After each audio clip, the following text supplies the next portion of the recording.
آج رات ایران پر ایٹمی حملہ ہونے والا ہے، اور یہ خبر سن کر دل دھڑک اٹھتا ہے، خوف بڑھ جاتا ہے اور ایسا لگتا ہے جیسے دنیا ایک بڑی تباہی کے دہانے پر کھڑی ہے۔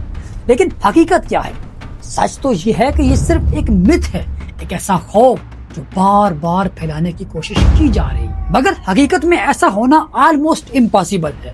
اور آج ہم اسی سوال کے جواب دیں گے کہ آخرکار امریکہ ایران پر ایٹمی حملہ کیوں نہیں کر سکتا، اور اگر وہ ایسا کرتا ہے تو دنیا کے ساتھ کیا ہوگا اور امریکہ کے ساتھ کیا ہوگا۔ سب سے پہلے بات کرتے ہیں عالمی اصولوں کی۔ دنیا میں ایک بہت بڑا معاہدہ موجود ہے جسے NPT یعنی نیوکلیئر نان پرولیفریشن ٹریٹی کہا جاتا ہے۔ اس کے تحت ایٹمی طاقتیں یہ وعدہ کرتی ہیں کہ وہ کسی بھی غیر ایٹمی ملک پر، غیر ایٹمی طاقت پر ایٹمی ہتھیار استعمال نہیں کریں گے۔ اور ایران ایک ایسا ملک ہے جس کے پاس ایٹم بم ہونے کا کوئی بھی واضح ثبوت موجود نہیں ہے، اور اگر امریکہ اس اصول کو توڑتا ہے تو دنیا کے باقی غیر ایٹمی ممالک فوراً یہ فیصلہ کر لیں گے کہ اب اپنی حفاظت کے لیے ہمیں ایٹم بم بنانا ضروری ہے، اور اس کا مطلب سیدھا ہوگا کہ ایک نئی ایٹمی عالمی دوڑ شروع ہو جائے گی جس کو روکنا آلموسٹ امپاسبل ہوگا۔ اب ذرا تاریخ کی طرف چلتے ہیں۔ 1945 میں جب جاپان کے شہر ہیروشیما اور ناگاساکی پر ایٹم بم گرائے گئے تو اس کے بعد پوری دنیا میں ایک خاموش اصول بنا لیا گیا کہ جنگیں تو ہوں گی لیکن ایٹمی ہتھیار استعمال نہیں کیے جائیں گے، اور یہ اصول آج تک قائم ہے۔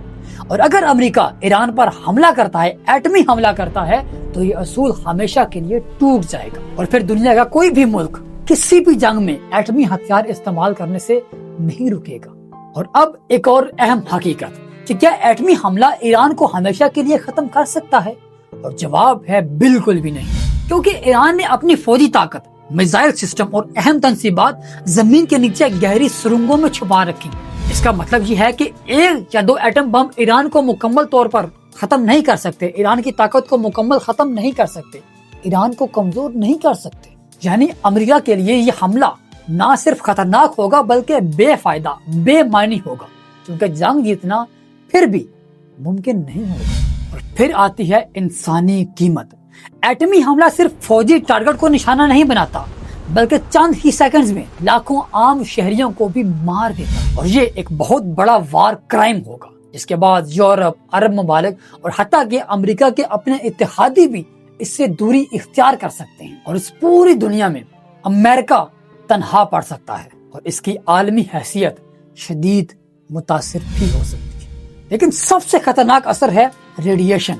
ایٹمی دھماکے کے بعد نکلنے والی زہریلی شعاعیں صرف ایک ملک تک محدود نہیں رہتی، یہ ہوا اور پانی کے ذریعے سرحدوں کو عبور کر کے پورے خطے کو اپنی لپیٹ میں لے لیتی ہے۔ ایران کے پڑوسی ممالک، مشرقی وسطی اور یہاں تک کہ ایشیا اور یورپ کے کچھ حصے بھی اس اثرات سے بچ نہیں سکیں گے، اور پھر یہ ایک جنگ نہیں رہے گی بلکہ ایک عالمی تباہی بن جائے گی۔ اور آخر میں سب سے بڑی حقیقت، ایران اکیلا نہیں ہے، اس کے پاس مختلف علاقوں میں موجود اتحادی گروپس ہیں جنہیں پروکسیز کہا جاتا ہے، اور اگر ایران پر ایٹمی حملہ ہوا تو یہ تمام گروپس آپس میں متحرک ہو جائیں گے، مشرقی وسطی میں جنگ بھڑک اٹھے گی، اوپن وار شروع ہو جائے گی، اور تب پوری دنیا کے لیے تیل کی سپلائی رک جائے گی اور عالمی معیشت ہل کر رہ جائے گی، اور تب جنگ صرف ایک ملک کی جنگ نہیں بلکہ پوری دنیا کی جنگ بن سکتی ہے، جسے ہم کہیں گے ورلڈ وار 3۔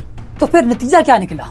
امریکہ کے پاس طاقت ضرور ہے لیکن وہ یہ قدم کبھی بھی نہیں اٹھا سکتا، کیونکہ یہ صرف ایک حملہ نہیں ہوگا بلکہ دنیا کے پورے نظام کو تباہ کرنے کے برابر ہوگا۔ اس لیے جب بھی آپ سنیں کہ آج رات ایران پر ایٹمی حملہ ہونے والا ہے تو سمجھ جائیں یہ حقیقت نہیں ہے بلکہ ایک ایسا خوف ہے جو حقیقت سے بہت زیادہ دور ہے۔ اور اگر آپ کو کوئی کہے کہ ایران پر ایٹمی حملہ ہو سکتا ہے تو اسے ہماری یہ ویڈیو ضرور شیئر کریں۔